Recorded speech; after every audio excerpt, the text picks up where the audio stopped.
Es neteiktu, ka ar alkoholu, man liekas, bija problēmas ar narkotikām. Nu tādas, kad es konstanti lietoju brīvdienās, atgāju darba dienās no atpūtas nedaudz, tad atkal ceturtdienā sāku, un tas tikai tāpēc, ka bija tāds cilvēku apkārt. Un visam tu nevarēji no tā aburtā loka tikt laukā, jo tev visur gati gribi, gati būs, gati ņem, tur bezmaz sētnieks tev uz ielas.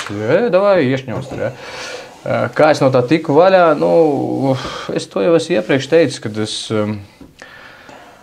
vienu jauku dienu sadarēju ar tusiņu biedru uz 5,000 eiro, kad no septembra līdz jaunam gadam mēs neko nelietosim. Ja mēs pakluso kāds kaut ko pamēģināsim, tad mēs maksājam tos 5,000, bet es savukārt zināju, kad es pakluso varu to izdarīt. Tieši tāpat kā viņš, viņam nezinot, arī es tur braucu uz ārzemēm.